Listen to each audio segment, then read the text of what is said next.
নমস্কার। গল্প চিরন্তনীতে সকল শ্রোতা বন্ধুকে স্বাগত জানাই। আজ শুনবেন সাহিত্যিক গজেন্দ্র কুমার মিত্রের লেখা গল্প বিধাতার কৌতুক।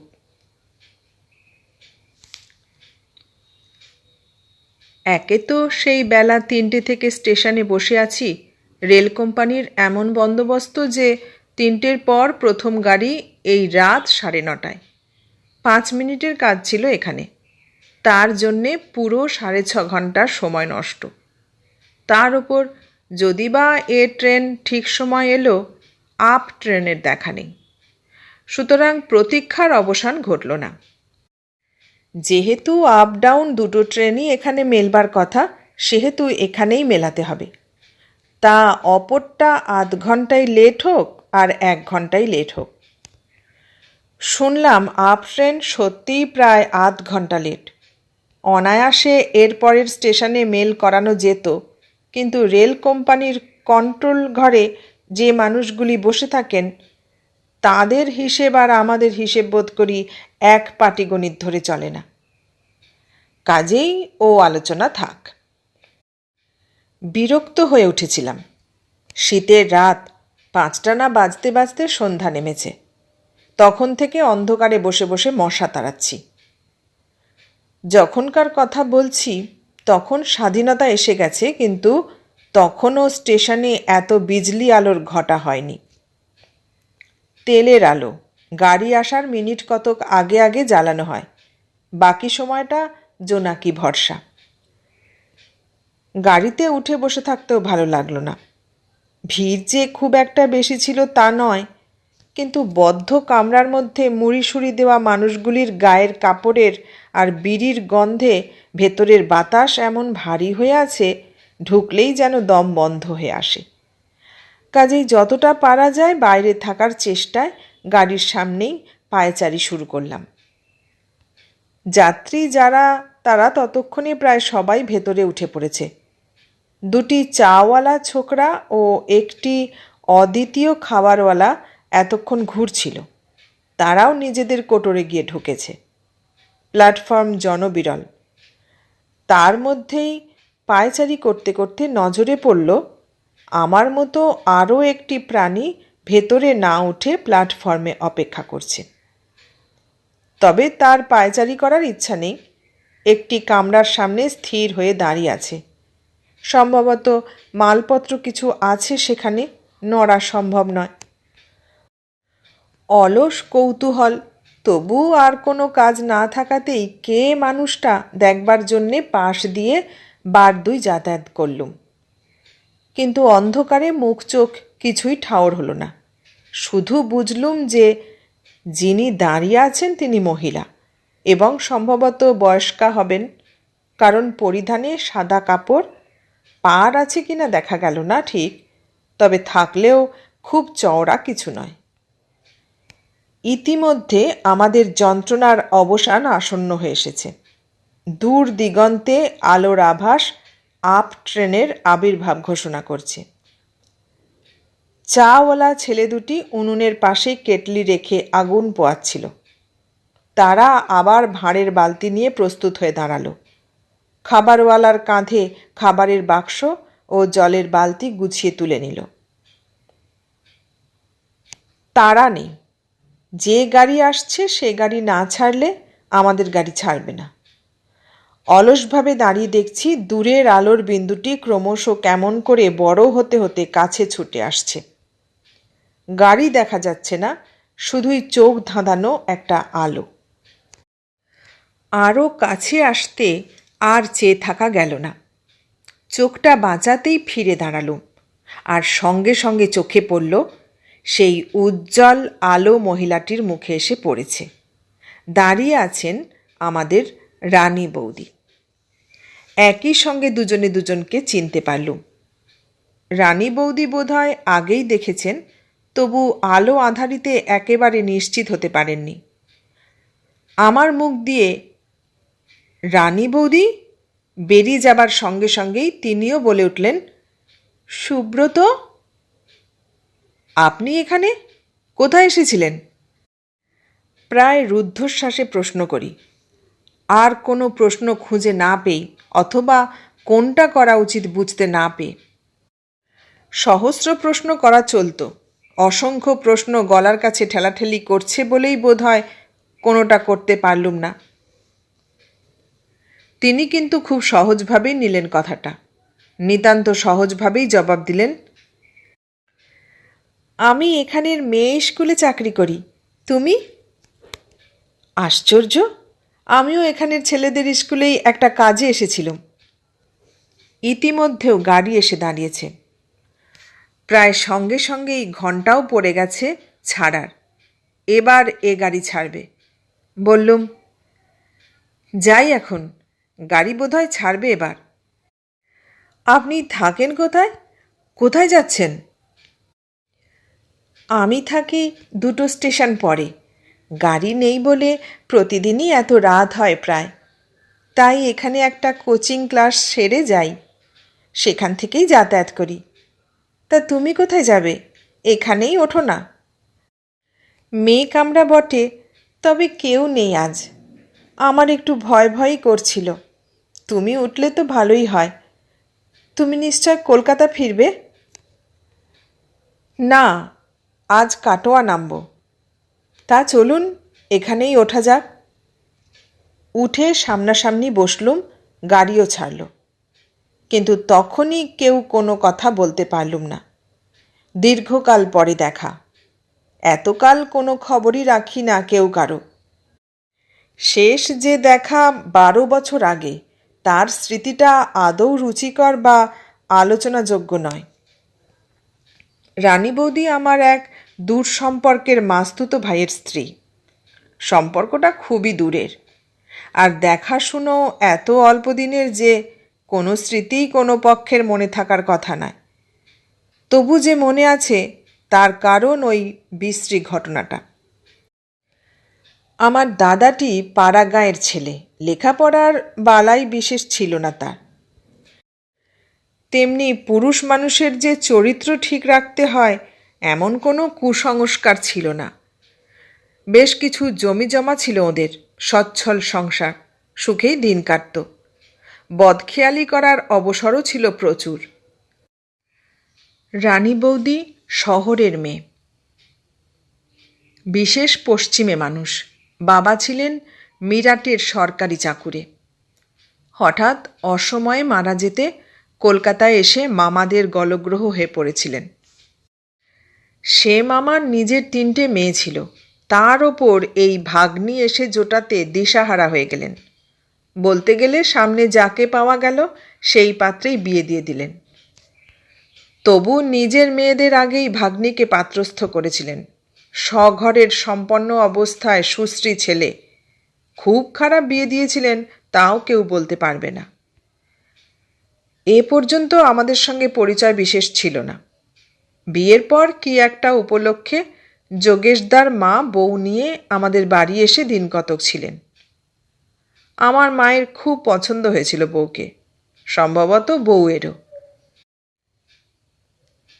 এর মাস কতক পরে হঠাৎ একদিন সন্ধ্যার পর রানী বৌদি একা এসে হাজির। না, অশ্রুমুখী নন, বরং জ্বালামুখী বলাই উচিত। আমার তখন বয়স অল্প, কিন্তু তবু তার দৃষ্টিতে যে বন্যি দেখেছিলুম তা আজও মনে আছে। রানী বৌদি নাকি এসে একেবারে মার পা জড়িয়ে ধরে আশ্রয় ভিক্ষা করেছিলেন। সেই প্রথম শুনলুম যে যোগেশদা ঘোর অসৎ চরিত্র এবং তার কী সব খারাপ অসুখ আছে। এই পিতার সন্তানকে বৌদি রাখতে চান না। এই সন্তান ওই বীজ ও ওই স্বভাবই ছড়িয়ে বেড়াবে। তিনি চান সন্তানকে নষ্ট করতে। মা শিউরে উঠে অনেক করে ওকে বুঝিয়ে সুঝিয়ে শান্ত করলেন, কিন্তু রানী বৌদির শ্বশুর বাড়ি থেকে যখন নিতে এলো তখনও পাঠালেন না। বললেন, ওখানে গেলে পাগলি কি করে বসবে তার ঠিক কি? তাছাড়া ওর শরীরও ভালো না, এখানেই থাক। কানাকানি যা হোক একটা হয়ে গেলে নিয়ে যাস, ততদিনে মাথাও ঠান্ডা হয়ে যাবে। কিন্তু দেখা গেল মেয়েটিকে আমার মা ঠিক চিনতে পারেননি। মাস তিনেক সবশুদ্ধ ছিলেন বৌদি। এমনি তার আচরণে কোনো অস্বাভাবিকতা প্রকাশ পায়নি। তাই ছেলে হবার পরও মাসখানেক কাটিয়ে যখন দেশে যান, যোগেশদার ছোট ভাই এসেছিল নেতে। তাকে সাবধান করে দেবার কথাও মনে পড়েনি মায়ের। সেও ছেলে মানুষ, 17-18 বছরের ছেলে। কোনো উদ্ভট সম্ভাবনা তার মাথায় যাবে এমনও আশা করা অন্যায়। রানী বৌদি সেই সুযোগ নিয়েই এক অঘটন ঘটিয়ে বসলেন। যেতে যেতে গাড়ির জানালা গলিয়ে সকলের সামনে চলন্ত ট্রেন থেকে বাচ্চাটাকে দিলেন ফেলে, এবং তারপর বেশ সহজ প্রশান্ত মুখেই নিজের আসনে গিয়ে বসলেন। তারপর যথারীতি হইচই, কেলেঙ্কারি, থানা পুলিশ। বহুকালের কথা, কিন্তু কেলেঙ্কারির যে তরঙ্গ উঠেছিল, লজ্জা ও ধিক্কারের যে ঝড় বয়ে গিয়েছিল ঘরে বাইরে, সে কথাটা আজও মনে আছে। মা ছড়া বেঁধে গালাগালি দিলেন মেয়েটাকে, কারণ তাকেও সাক্ষী দিতে হয়েছিল। পাড়ায় শুধু নয়, আত্মীয় মহলেও ঢিঢিক্কার পড়ে গিয়েছিল। মুখ দেখানো কঠিন হয়ে পড়েছিল আমাদের। গালাগাল দিয়েছিলেন নিজেকেও, নির্বোধ ও মূর্খ বলে, সর্বনাশা মেয়েটাকে চিনতে পারেননি বলে। তবে তখন আর আফসোস করে লাভ কি? কেলেঙ্কারির কিছুই অবশিষ্ট রইল না। খবরের কাগজের কল্যাণে ভারতবর্ষের কোনো প্রান্তে আর ছড়াতে বাদ রইল না সংবাদটা। রানী বৌদি কিন্তু নির্বিকার। কোনো রকম অনুতপ্ত হতেও দেখা যায়নি নাকি। আদালতেও ওই কথাই তিনি বললেন, এমন লোকের সন্তান রাখা মানে দেশের মধ্যে অসৎ লোকের বংশ বিস্তার করা, কুৎসিত ব্যাধির বীজ ছড়ানো। এ যুক্তিতে আইন এড়ানো যায় না, এড়াতে পারলেনও না। শেষ পর্যন্ত জেলেই যেতে হলো বৌদিকে। তবে হাকিম ওর তেজস্বিতা, সত্য ও স্পষ্টবাদিতায় মুগ্ধ হয়ে যতটা সম্ভব লঘু করে দিলেন দণ্ড। যে মানসিক অবস্থায় মা হয়েও নিজের সন্তানকে নষ্ট করতে পেরেছেন, সেই অবস্থাটার প্রতি জোর দিলেন বারবার। এরপর স্বভাবতই আমরা আর কোনো খবর রাখিনি রানী বৌদির। তবে খবর কিছু কিছু এসে পৌঁছেছে। জেল থেকে বেরিয়ে কোন নাকি মিশনারিদের কাছে আশ্রয় পেয়েছিলেন। তারা নাকি তাকে লেখাপড়া শিখিয়ে বিয়ে পর্যন্ত পাশ করিয়েছিলেন। তারপর কোন স্কুলেও নাকি চাকরি করে দিয়েছিলেন। না, খ্রিস্টান হয়েছিলেন কি না তা জানা যায়নি। তবে তাতে যে রানী বৌদির কোনো আপত্তি থাকবে তাও মনে হয়নি কারো। আর হলেই বা কি, আমাদের সমাজে, আমাদের আত্মীয় মহলে তো তার মৃত্যুই হয়ে গেছে। ওর মামারাও কোনো সম্পর্ক রাখেনি আর। যোগেশদার খবর আরও সংক্ষিপ্ত। প্রায় সঙ্গে সঙ্গেই তিনি আর একটা বিয়ে করেছিলেন। ইতিমধ্যে গুটিকতক সন্তানও হয়ে গেছে, সবকটাই চিররুগ্ন প্রায়। মারাও গেছেন ওই ঘটনার বছর 6-7 মধ্যেই। প্রায় অন্ধকার রেলের কামরা। বন্ধ জানালার মধ্যে দিয়ে যতটা দেখা যায়, বাইরেটা অন্ধকার ও কুয়াশায় একাকার হয়ে গেছে, ভিতরে ততোধিক। ট্রেনটা যে গতিতে চলছে, মনের মধ্যে দিয়ে স্মৃতির ছবিটা তার চেয়ে অনেক বেশি দ্রুত গতিতে সরে সরে গেল। বুঝলুম ওরও তাই।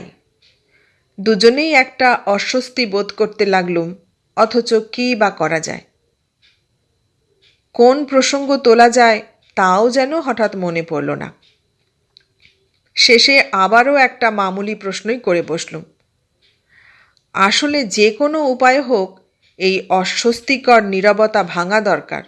বললুম, তারপর তা এত দেশ থাকতে এইখানে চাকরি করতে এলেন? আর ওখানেই বা থাকেন কোথায়? এখানে হোস্টেল নেই কিংবা বাসা টাসা? রোজ এত রাতে যাওয়া? হাসলেন রানী বৌদি। চোখে সে আগুন জ্বলে কিনা জানি না, দেখলাম হাসিটা তার আজও তেমনই মিষ্টি আছে। বললেন, আমাকে আর কোন বড় স্কুলে কে চাকরি দেবে বলো? সাধারণ গ্র্যাজুয়েট, বিটি ডিগ্রিও নেই। অনার্স ছিল অবশ্যই, কিন্তু এমএ পাশ করা আর হয়ে ওঠেনি। তাছাড়া সহায় সম্বল তো কিছু নেই। এখানে এটা আগে মিশনারিদের স্কুল ছিল বলেই কাজটা পেয়েছিলাম। তা এখানেই থাকেন না কেন? এখানে থাকলে চলে না। আমার ওখানে সংসার দেখে কে? সংসার? চমকে উঠলুম। সে বিস্ময় কণ্ঠে বা মুখভাবে চাপাও রইল না। আপনি আবার বিয়ে করেছেন নাকি? আবারও সেই হাসি।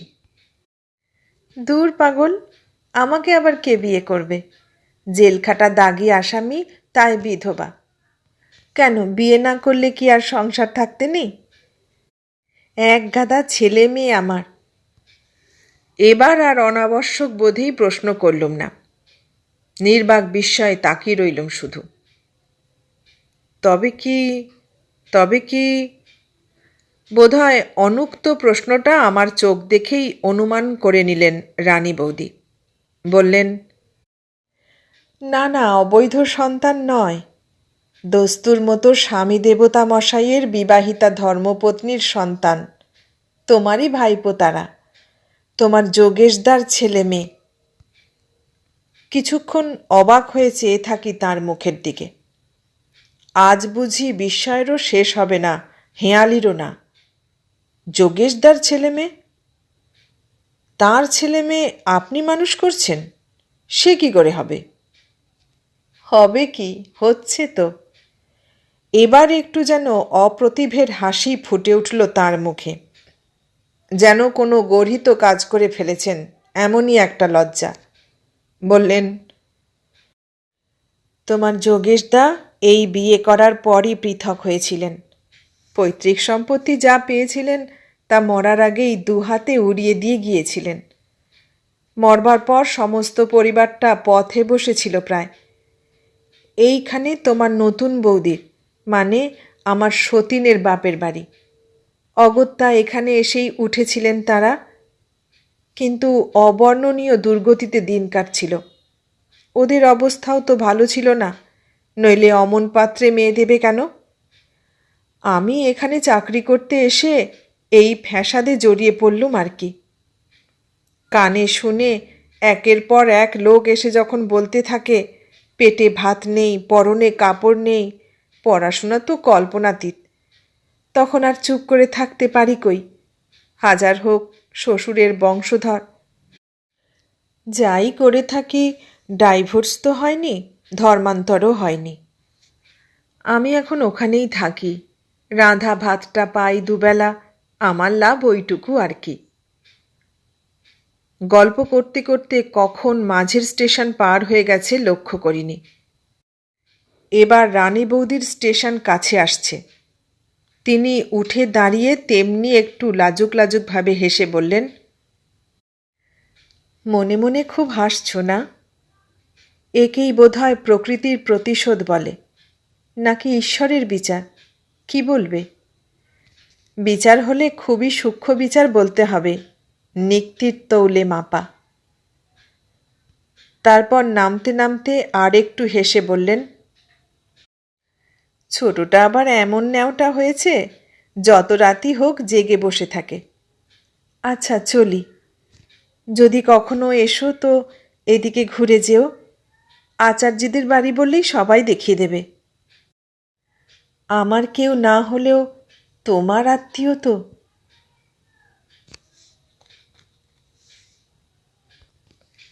এতক্ষণ শুনলেন গজেন্দ্র কুমার মিত্রের লেখা গল্প বিধাতার কৌতুক।